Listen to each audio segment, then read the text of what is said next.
اور یہ کتابیں عربی زبان میں بھی نہیں تھی. عربی زبان کی آپ کو پتہ ہے کہ کیا فصاحت و بلاغت ہے. عربی زبان کو دنیا کی سب سے بہترین زبان قرار دیا جاتا ہے. ٹھیک ہے, تو عربی زبان میں فصاحت و بلاغت بہت زیادہ ہے, اور یہی بات بتائی جا رہی ہے کہ عربی زبان جو ہے قیامت تک باقی رہے گی, یہ ابدی زبان ہے. ٹھیک, اور اس لیے ان کو بھی قرآن نہیں کہا جا سکتا. یہ جو پچھلی تواتر کے ساتھ نہیں گزری کتابیں, گزشتہ انبیاء کی کتابیں جو ہیں, ان کو ہم قرآن مجید نہیں کہہ سکتے. ظاہر ہے کہ یہ الگ الگ کتابیں تھیں. اس کے بعد ہے کہ شاذ قراتیں ہم تک تواتر کے ساتھ نہیں پہنچی, جیسے حضرت عبداللہ بن مسعود رضی اللہ تعالیٰ عنہ کی قرات وعلی الوارث ذی الرحم محرم. ٹھیک ہے, مثل ذالک میں ذی الرحم محرم شاذ طریقے سے ثابت ہے, لہٰذا یہ کتاب اللہ کا مصداق نہیں ہے, یعنی یہ کتاب اللہ کا حصہ نہیں ہے. شاذ قراتیں یعنی جو کم پہنچنے والی ہیں, شاذ قراتیں بہت کم پڑھی جانے والی قراتیں. ٹھیک ہے, اسلوب سے مراد یہ ہے کہ قرآن مجید میں کسی ہر مختلف چیز کے لیے ہر جو ہے طریقہ الگ اختیار کیا جاتا ہے. مثال کے طور پر کسی چیز کا حکم دینا ہے, کہ کرنے کا حکم دینا ہے کہ یہ کیا جائے, تو اس کا حکم الگ طریقے سے ہوگا. اگر کسی چیز کا حکم نہیں میں دیا جا رہا ہے کہ یہ مت کرو, تو اس کا حکم الگ طریقوں سے دیا جائے گا. کسی چیز کو مباح قرار دیا گیا ہے کہ تمہارے لیے جائز ہے, کرو یا نہ کرو, جیسے کھانا پینا وغیرہ, تو اس کا حکم یا اس کے بارے میں جو خبر دی جائے گی وہ الگ طریقے سے دی جائے گی. تو سب سے پہلے ہمارے پاس امر کے حوالے سے یعنی کہ قرآن مجید میں جب کسی چیز کا حکم دیا جاتا ہے کہ یہ کام کرو, امر دیا جاتا ہے, تو یہ طریقے اختیار کیے جاتے ہیں. سب سے پہلے قرآن میں کسی کام کے امر کے لیے درج ذیل اسلوب اختیار کیے جاتے ہیں. اسلوب کے معنی طریقے اختیار کیے جاتے ہیں. نمبر 1, امر کا لفظ. ٹھیک ہے, سب سے پہلے کیا استعمال ہوتا ہے؟ امر کا لفظ یعنی حکم کا لفظ. ان اللہ یامر بالعدل والاحسان وایتاء ذی القربى. اللہ تعالیٰ حکم دیتا ہے عدل کا, احسان کا, اور ایتاء ذی القربى یعنی رشتہ داروں کو دینے کا. ٹھیک, اس کے بعد دیکھیے امر کا صیغہ, یعنی امر کا صیغہ کیا ہے؟ جیسے واقیموا الصلاۃ وآتوا الزکاۃ, کہ نماز قائم کرو اور زکوٰۃ ادا کرو. تو اس میں امر کا صیغہ استعمال کیا گیا ہے. اس میں امر کا لفظ تھا, دیکھیں یأمرو, امرا یأمرو, اس میں امر کا لفظ تھا, مضارع کا صیغہ, امر کا مضارع کا صیغہ تھا. اور یہاں پر آپ دیکھیں وَأَقِیمُوا الصَّلَاةَ, اقیمو یہ امر کا صیغہ ہے, یعنی صیغے میں امر ہے. جیسے اضرب ہم کہتے ہیں نا, اضرب صیغہ ہے امر کا, مارو. اسی طرح اقیمو قائم کرو, الصلاۃ نماز کو, وآتوا الزکاۃ اور زکوٰۃ دو. ٹھیک ہے, تو اس میں امر کا صیغہ تھا. یہ دونوں کیا چیزیں تھیں؟ امر کے صیغے تھی, جبکہ یامرو میں یہ امر کا لفظ تھا. ٹھیک ہے, اس کے بعد ہے کہ کسی کے کام کے بارے میں فرض ہونے کی خبر دینا, جیسے کتب علیکم القصاص فی القتلی. کسی کام کے بارے میں فرض ہونے کی خبر دینا, یعنی اللہ تعالیٰ قرآن مجید میں جیسے فرماتے ہیں کہ تم پر قتل میں قصاص فرض کیا گیا ہے, کتبہ فرض کیا گیا ہے. ٹھیک ہے, تو اس میں اللہ تعالیٰ کیا کر رہے ہیں؟ یعنی کہ اللہ تعالیٰ جو ہے فرض ہونے کی خبر دے رہے ہیں, کسی کام کے قصاص کے, جو کہ قتل میں واجب ہوگا, اس کے فرض ہونے کی خبر دے رہے ہیں. اس کے بعد ہے چوتھا پوائنٹ کہ کسی کام پر, کسی بات پر جواب دہی اور گرفت کی خبر دینا, یعنی اللہ تعالیٰ کہیں کہ اگر تم ایسا کرو تو تمہاری گرفت کی جائے گی. جیسے ان العہد کان مسئولا. ٹھیک ہے, یعنی عہد کے بارے میں بے شک سوال کیا جائے گا. کسی کام کے خیر اور نیکی ہونے کی اطلاع دینا, جیسے یسألونک عن الیتامی قل اصلاح لہم خیر. ٹھیک ہے, کسی کام کے خیر ہونے کی اور نیکی ہونے کی اطلاع دینے کے ذریعے سے بھی اللہ تعالیٰ امر دیتے ہیں, امر کا حکم دیتے ہیں. جیسے کہ یسألونک, وہ آپ سے پوچھتے ہیں, عن الیتامی یتیموں کے بارے میں, قل اصلاح, کہہ دیجئے کہ اصلاح بھلائی ہے, لہم ان کے لیے, خیر یہ بھلائی ہے. صحیح, یعنی کہ جو لوگ ہیں وہ یتیموں کے بارے میں آپ سے سوال کرتے ہیں کہ ان سے ہم کیسا سلوک رکھیں, تو آپ کہہ دیجئے کہ ان کے لیے ان کے بارے میں اگر تم خیر خواہی کرو گے تو یہ تمہارے لیے بہتر ہے. چھٹا یہ ہے کہ کسی فعل کو شرط کی جزا کے طور پر ذکر کیا جائے, جیسے ان کان ذو عسرۃ فنظرۃ الی میسرہ. ٹھیک ہے, اس کے معنی کیا ہیں کہ اگر وہ تنگ دست ہوں تو کشادگی تک مہلت دی جائے. کسی فعل کو شرط کی جزا کے طور پر ذکر کیا جائے, یعنی اگر وہ تنگ دست ہوں تو ایسے کیا جائے, فنظرۃ الی میسرہ, تو انہیں مہلت دی جائے. ٹھیک ہے, فراغی تک. کسی فعل پر ثواب یا حسن جزا کا وعدہ کیا جائے, جیسے قد افلح المؤمنون الذین فی صلاتہم خاشعون. صحیح, کسی فعل پر ثواب یا حسن جزا. مومنون جو ہیں, یعنی مومنین جو ہیں, وہ نماز میں کیا کرتے ہیں؟ خاشعون, یعنی خشوع و خضوع کے ساتھ نماز پڑھتے ہیں. تو مومنوں کے خشوع اور خضوع کی وجہ سے وہ کامیاب ہو گئے. افلح یفلح کامیاب ہونا. صحیح. وہ کس وجہ سے کامیاب ہو گئے؟ اپنی نمازوں میں خشوع پیدا کرنے کی وجہ سے. تو کسی فعل پر، یعنی انہوں نے فعل کیا، کیا فعل کیا؟ اپنی نمازوں میں خشوع پیدا کیا. خشوع پیدا کرنے کی وجہ سے ثواب یا حسن جزا ان سے کیا وعدہ کیا کہ وہ بے شک کامیاب ہو گئے. قد افلح المؤمنون الذین هم فی صلاتهم خاشعون.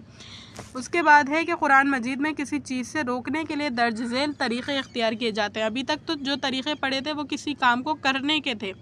اب جب اللہ تعالیٰ کسی کام سے روکتے ہیں تو درج ذیل طریقے اختیار کرتے ہیں. جیسے تحریم کا لفظ، تحریم یعنی حرام کر دینے کا لفظ. حرمت علیکم المیتۃ، اس کے آگے والدم ولحم الخنزیر، یعنی کہ حرام کر دی گئی ہے علیکم تم پر، المیتۃ یعنی مردار، تم پر مردار حرام کر دیا گیا. تو اس میں حرمت تحریم کا لفظ آیا، یعنی حرام کا لفظ آیا. تو اس سے پتہ چل گیا کہ ہمیں اس سے بچے رہنا ہے، اس سے باز رہنا ہے. نہیں کا لفظ دوسرا ہے، نہیں کا لفظ یعنی نہیں کا لفظ آئے گا. جیسے وَيَنْهَا عَنِ الْفَحْشَاءِ وَالْمُنْكَرِ وَالْبَغْيِ، اللہ تعالیٰ روکتے ہیں بے حیائی سے، برائی سے اور سرکشی سے. ٹھیک ہے، برائی سے، بے حیائی سے اور سرکشی سے. فحشاء بے حیائی، منکر برائی، اور بغی سرکشی. تو اس میں نہیں کا لفظ آیا، ینہا، نہا، ینہا. ٹھیک ہے، تو نہیں کا یہاں کیا آیا؟ لفظ آیا، جس کے ذریعے سے اللہ تعالیٰ نے مسلمانوں کو برے کام سے روکا. اس کے بعد ہے نہیں کا صیغہ. جیسے آپ صرف میں پڑھتے ہیں کہ صیغہ نہیں کا کیا ہوتا ہے؟ لا تلقوا، لا تضرب. اسی طرح لا تلقوا بأیدیکم الی التہلکۃ. ٹھیک ہے، اپنے ہاتھوں کو یعنی کہ اپنی جانوں کو تہلکہ یعنی ہلاکت میں نہ ڈالو. ظاہراً تو یہاں پر ہاتھ لکھے ہوئے ہیں بأیدیکم، لیکن مراد یہاں کیا ہے؟ جان مراد ہے. ٹھیک ہے، لا تلقوا مت ڈالو بأیدیکم الی التہلکہ، اپنی جانوں کو ہلاکت میں. تو لا تلقوا یعنی اللہ تعالیٰ نے لا تلقوا نہ کرنے کا حکم دیا ہے کہ اپنی جانوں کو ہلاکت میں نہ ڈالو. اس کے بعد چوتھا پوائنٹ ہے کہ کسی فعل کے ترک کرنے کا امر، جیسے وَذَرُوا مَا بَقِیَ مِنَ الرِّبَا، کسی فعل کے ترک کرنے کا امر کہ ایسا نہ کرو. وَذَرُوا چھوڑ دو، مَا بَقِیَ مِنَ الرِّبَا، ربا جو کچھ بھی سود میں سے بچا ہے.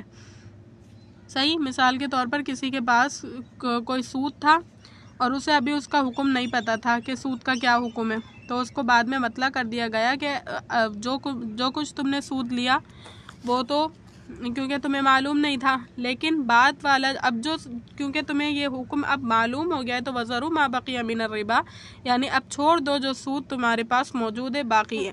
اس کے بعد حلت کی نفی یعنی حلال ہونے کی نفی. کسی چیز کے بارے میں اللہ تعالیٰ یہ کہہ دیں کہ تمہارے اوپر یہ حلال نہیں ہے، تو سمجھ جاؤ کہ اس کا حکم، اس میں اللہ تعالیٰ تم کو اس سے روک رہے ہیں. لا یحل لکم ان ترثوا النساء کرہا، حلال نہیں ہے تمہارے لیے کہ تم زبردستی عورت کے وارث بن جاؤ. ٹھیک ہے، لا یحل حلال نہیں ہے، لکم تمہارے لیے، ان ترثوا النساء، ان ترثوا النساء کہ تم عورت کے وارث، ان ترثوا النساء کہ عورت کے وارث بن جاؤ، کرہن زبردستی. ٹھیک ہے. چھٹا پوائنٹ ہے کہ کسی فعل کے شر اور برائی ہونے کی خبر دینا. ظاہر ہے کہ جب اللہ تعالیٰ کسی فعل کے بارے میں کہیں گے کہ یہ برا ہے، تو مطلب یہی ہوگا بتانے کا کہ یہ کام تم نے نہیں کرنا. جیسے کہ آیت میں ہے کہ لا يحسبن الذين يبخلون بما آتاهم الله من فضله هو خير لهم بل هو شر لهم. جیسے قرآن مجید میں اللہ تعالیٰ نے فرمایا کہ لا يحسبن، نہ سوچے وہ لوگ، الذین جو یبخلون بخل کرتے ہیں، یبخلون بخل کرتے ہیں، بما آتاہم اللہ جو اللہ تعالیٰ نے عطا کیا ہے انہیں، من فضلہ اپنے فضل سے، یعنی اللہ تعالیٰ نے جو انہیں اپنے فضل سے عطا کیا ہے وہ اس میں بخل کرتے ہیں. تو وہ یہ نہ سوچیں کہ ہوا خیر لہم کہ ان کے لیے بھلائی ہے، بل ہوا شر لہم بلکہ یہ دراصل ان کے لیے برائی ہے. صحیح. تو اس فعل میں، اس میں کیا ہوا؟ کسی فعل کے شر اور برے ہونے کی خبر دینا. یعنی اللہ تعالیٰ فرما رہے ہیں کہ وہ اچھا نہیں سمجھیں اس عمل کو، یہ عمل کیسا ہے؟ برا ہے. ہوا شر لکم، یہ عمل برا ہے. تو اس سے بھی ہمیں پتہ چلتا ہے کہ اللہ تعالیٰ اس کام سے ہمیں روک رہے ہیں کہ اللہ تعالیٰ نے جو مال اپنے فضل و کرم سے ہمیں دیا ہے کہ ہم اس میں یبخلون یعنی بخل کریں، کنجوسی کریں. نمبر 7 پوائنٹ ہے کہ کسی فعل کے نیکی نہ ہونے کی خبر دینا. جیسے وَلَيْسَ الْبِرُّ بِأَن تَأْتُوا الْبُيُوتَ مِن ظُهُورِهَا وَلَكِنَّ الْبِرَّ مَنِ اتَّقَىٰ کہ کسی فعل کے نیکی ہونے کی خبر دینا. کسی فعل کے بارے میں اللہ تعالیٰ خبر دے کہ یہ نیکی نہیں ہے، نیکی نہ ہونے کی خبر دینا. جیسے وَلَيْسَ الْبِرُّ کہ نیکی نہیں ہے، بِأَن تَأْتُوا الْبُيُوتَ کہ وہ گھروں میں پیچھے کی طرف سے داخل ہوں، وَلَكِنَّ الْبِرَّ لیکن نیکی تو یہ ہے، مَنِ اتَّقَىٰ کہ وہ تقوی اختیار کریں، ٹھیک ہے، نیکی تو یہ ہے کہ وہ تقوی اختیار کریں۔ تو اس میں کیا ہوا کہ کسی فعل کے نیکی نہ ہونے کی خبر دینا، اللہ تعالیٰ نے بتا دیا کہ یہ نیکی نہیں ہے کہ تم گھروں میں پیچھے کی طرف سے داخل ہو۔ کسی فعل نمبر 8، کسی فعل کے ساتھ وعید ذکر کی جائے، جیسے وَمَن يَقْتُلْ مُؤْمِنًا مُتَعَمِّدًا فَجَزَاؤُهُ جَهَنَّمُ خَالِدًا فِيهَا، کہ کسی فعل کے بارے میں اللہ تعالیٰ وعید ذکر کر دیں، سزا کا ذکر کر دیں کہ جس کسی نے کسی مومن کو متعمدن یعنی جان بوجھ کر قتل کیا، جزاؤہ فجزاؤہ، پس اس کی جزا یعنی اس کا بدلہ کیا ہے، جہنم ہے، خالدن فیہا، کہ وہ اس میں ہمیشہ رہے گا۔ اگر کسی نے کسی مومن کو جان بوجھ کر قتل کیا ہے تو اس کا بدلہ کیا ہے، جہنم ہے، جس میں وہ ہمیشہ رہے گا۔ نمبر 9 پوائنٹ ہے کہ کسی فعل کو گناہ قرار دینا، جیسے فَمَن بَدَّلَهُ بَعْدَ مَا سَمِعَهُ فَإِنَّمَا إِثْمُهُ عَلَى الَّذِينَ يُبَدِّلُونَهُ، کسی فعل کو گناہ قرار دینا، اللہ تعالیٰ کسی فعل کو اگر گناہ قرار دے دیں تو اس کا مطلب یہ ہے کہ اس سے بچنا چاہیے۔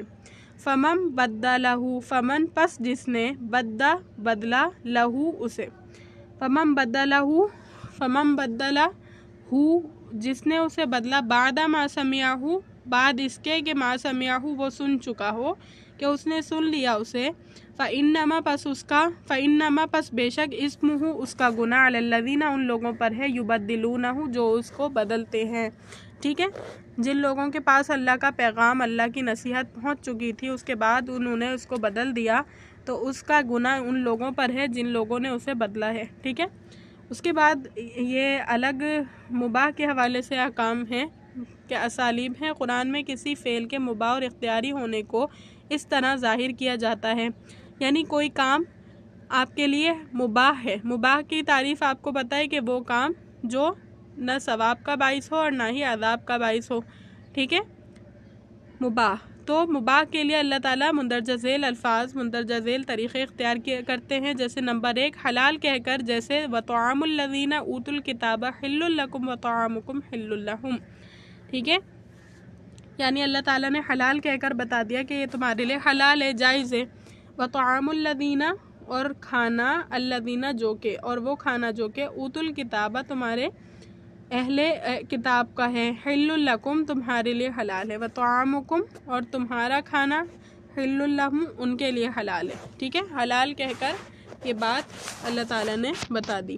اس کے بعد گناہ اسم جناح کی نفی کی جاتی ہے، گناہ اسم جناح کی نفی کی جاتی ہے، جیسے فَمَنِ اضْطُرَّ غَيْرَ بَاغٍ وَلَا عَادٍ فَلَا إِثْمَ عَلَيْهِ، ٹھیک ہے، یا جیسے لَيْسَ عَلَيْكُمْ جُنَاحٌ أَن تَبْتَغُوا فَضْلًا مِّن رَبِّكُمْ، تو گناہ اسم جناح کی نفی کس طرح کی گئی، فَمَنِ اضْطُرَّ کہا گیا کہ فَمَنِ اضْطُرَّ غَيْرَ بَاغٍ وَلَا عَادٍ فَلَا إِثْمَ عَلَيْهِ، پس جو اضطرّ جو ناچار ہو غیر باغن، کہ نہ یوں کہ خواہش سے کھائے، ٹھیک ہے، نہ یوں کہ خواہش سے کھائے، تو اور نہ یوں کہ ضرورت سے آگے بڑھے، تو اس پر گناہ نہیں ہے، ٹھیک ہے، اس کا یہ ترجمہ ہے۔ اور مراد کون ہے اس سے، وہ لوگ ہیں جو بہت بھوکے ہوں اور انہیں کوئی بھی کھانے کی چیز نہ مل رہی ہو، ٹھیک ہے، تو ان کے لیے جو چیز حرام ہے اس کو بھی کھانے کی اجازت دی جا رہی ہے، لیکن یہ کہ وہ ناچار ہو، فَمَنِ اضْطُرَّ غیر باغن یعنی کہ وہ خواہش سے نہ کھائیں، یہ نہیں کہ وہ بڑی خواہش سے کھا رہے اس چیز کو، ولا عادن اور نہ یہ کہ ضرورت سے زیادہ کھا رہے ہیں، اللہ تعالیٰ نے صرف اتنی اجازت دی ہے حرام کو کھانے کے لیے، اگر کوئی واقعی موت کے قریب ہے، اگر اس نے نہیں کھایا تو وہ مر جائے گا، یہ ایسے علاقے میں ہے کہ اگر نہیں کھایا تو وہ اس کی جان چلی جائے گی، تو اس کو اتنا کھانا ملحوظ ہے، یعنی اتنا کھا سکتا ہے کہ جو ہے اس کی زندگی بچ سکے، ٹھیک ہے، ضرورت سے آگے نہ بڑھے، فلا اسم علیہ تو پھر اس پر کوئی گناہ نہیں ہے، ٹھیک۔ اس کے بعد حرج کی نفی کی جاتی ہے، جیسے لیس علی الاعمی حرج ولا علی الاعرج حرج ولا علی المریض حرج، یعنی اللہ تعالیٰ کسی کام کے لیے حرج کی نفی کر دیں تو مطلب یہ ہے کہ یہ کام آپ کے لیے مباح ہے، جیسے کہ لیس علی الاعمی حرج، اندھے کے لیے حرج نہیں ہے، یعنی کوئی جو ہے اس کے لیے کوئی تکلیف نہیں ہے، ولا علی الاعرج حرج، اور لنگڑے کے لیے بھی کوئی تکلیف نہیں ہے، ولا علی المریض حرج، اور مریض کے لیے بھی کوئی تکلیف نہیں ہے، یعنی جو مریض اور اعمیٰ اور عارج کا حکم جو ہے عام لوگوں سے مختلف ہوتا ہے، اس اعتبار سے یہ آیت ہے۔ اس کے بعد چوتھا پوائنٹ ہے کہ کسی نعمت اور منفیات کا ذکر کر کے احسان جتلایا جائے، جیسے والانعام خلقہا لکم فیہا دفء ومنافع ومنہا تاکلون۔ اللہ تعالیٰ اس آیت کے ذریعے سے نعمت اور منفیات کا ذکر کر کے احسان جتلا رہے، یعنی مطلوب یہ ہے، مقصود یہاں یہ ہے کہ یہ تمام چیزیں تمہارے لیے حلال ہیں۔ والانعام، اور چوپائے، خلقہا پیدا کیا اس نے، یعنی اللہ تعالیٰ نے پیدا کیا، ہا اسے، انہیں یعنی انعام کو پیدا کیا، لکم تمہارے لیے، فیہا دفء ان میں گرمی ہے، ومنافع اور فائدے ہیں تمہارے لیے، ومنہا تاکلون اور اسی سے تم کھاتے ہو، ٹھیک ہے۔ ان میں اون وغیرہ ہوتا ہے، دفء یعنی اون وغیرہ سے گرمی ملتی ہے، منافع فائدہ مند ہے، ظاہر ہے کہ دودھ وغیرہ حاصل ہوتا ہے، ومنہا تاکلون اور اس سے تم کھاتے ہو۔ بہت سے فائدے ہوتے ہیں جانوروں کے جس کو یہاں پر ذکر کیا گیا۔ کسی چیز کی تحریم پر رد کیا گیا ہو، جیسے قل من حرم زینۃ اللہ التی اخرج لعبادہ والطیبات من الرزق، کسی چیز کو حرام کسی نے قرار دے دیا اور اللہ نے اس کی رد فرما دی کہ یہ حرام نہیں ہے، یہ تو حلال ہے، تو پھر اس کو بھی ہم سمجھیں گے کہ یہ مباح کام ہے، جیسے کہ اللہ فرما رہے ہیں قل کہہ دیجئے من حرم زینۃ اللہ، کس نے حرام کیا اللہ کی زینت کو، کس نے حرام کیا اللہ کی زینت کو، التی جو کہ اخرج لعبادہ جو اس نے نکالی تھی، عبادہ اپنے بندوں کے لیے، والطیبات اور طیبات من الرزق رزق میں تھے، ٹھیک ہے، پاکیزہ چیزیں رزق میں سے۔ نمبر 6 پوائنٹ یہ ہے کہ کسی چیز کے بارے میں خبر دی جاتی ہے کہ اللہ تعالیٰ نے تمہارے لیے پیدا کیا ہے یا مسخر کیا ہے، اس میں بھی ہمیں پتہ چل جاتا ہے کہ وہ چیز ہمارے لیے کیا ہے، ہمارے لیے جائز ہے، مباح ہے۔ مسخر کرنا یعنی تمہارے قابو میں دے دینا۔ هو الذی، اللہ تعالیٰ وہ ہے، خلق لکم جس نے تمہارے لیے پیدا کیا، ما فی الارض جمیعا ہر وہ چیز جو زمین میں ہے، وسخر لکم اور مسخر کر دیا تمہارے لیے، ما فی السماواتی جو کچھ آسمانوں میں ہے، وما فی الارض اور جو کچھ زمین میں ہے، جمیعا منہم ان میں سے ہر چیز، ٹھیک ہے۔ اس کے بعد ہے کہ قرآن کی اپنے معنی پر دلالت کی 2 قسمیں ہیں۔ قرآن اپنے معنوں پر جو دلالت کرتا ہے وہ 2 قسموں سے کرتا ہے، ایک دلالت قطعیہ اور دوسری دلالت ظنیہ ہے۔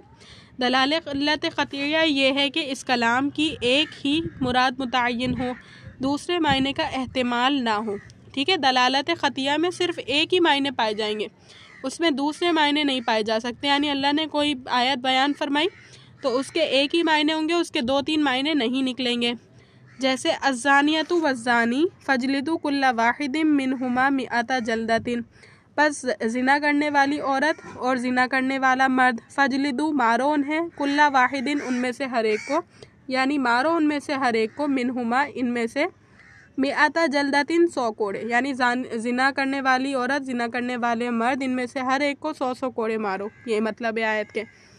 اور دوسری آیت میں ہے کہ یوصیکم اللہ فی اولادکم، اللہ تعالیٰ وصیت کرتے ہیں تمہیں تمہاری اولاد کے بارے میں، للذکر مثل حظ الانثیین، کہ مرد کے لیے، مذکر کے لیے، مثل حظ الانثیین 2 عورتوں کے برابر حصہ ہے، ٹھیک ہے۔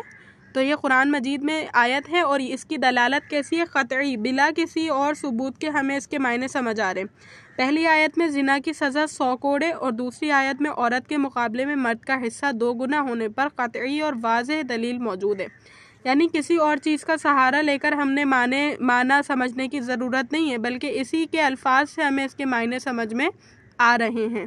دلالت ظنیہ، دلالت ظنیہ یہ ہے کہ اس کلام میں ایک سے زیادہ معنوں کا احتمال ہو، جیسے یتربصن بانفسہن 3 قروء، کہ وہ دلالت ظنیہ ہے جس میں ایک سے زیادہ معنی بھی ہو سکتے ہیں، اس کے ایک سے زیادہ معنی بھی ہو سکتے ہیں، جیسے یتربصن وہ انتظار کریں گی، بانفسہن اپنے نفس کے بارے میں، 3 قروء 3 قروء، یعنی وہ روکیں گی اپنے نفس کو، اپنے آپ کو 3 قروء۔ اب قروء کے معنی حیض کے بھی ہو سکتے ہیں اور طہر کے بھی ہیں، ٹھیک ہے، یعنی مطلب یہ ہے کہ اگر کسی عورت کو طلاق ہو جائے یا اس کا خاوند مر جائے، تو اس کے بعد اس کو جو عدت کے بارے میں کہا جا رہا ہے تو یتربصن بانفسہن ثلاثۃ قروء کے ذریعے سے کہا جا رہا ہے۔ تو قروء سے مراد ہو سکتا ہے حیض ہو، تو حیض کی صورت میں 3 حیض رکنا ہوگا اسے دوسرا نکاح کرنے کے لیے، اور اگر اس سے مراد طہر ہے، پاکیزگی والے دن ہیں، تو 3 طہر کے بعد وہ نکاح کر سکتی ہے، ٹھیک ہے۔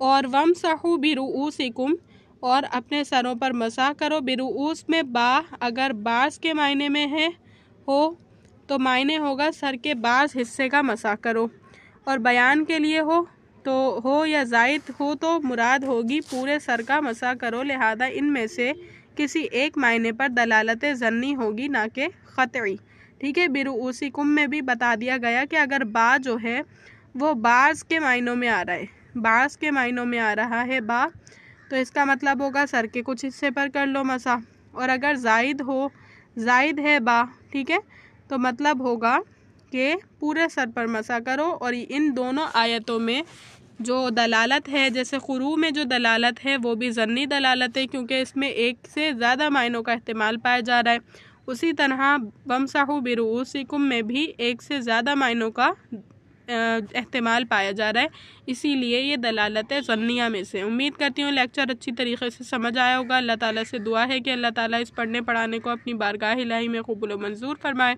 وآخر الدعوانا الحمد للہ رب العالمین۔ السلام علیکم۔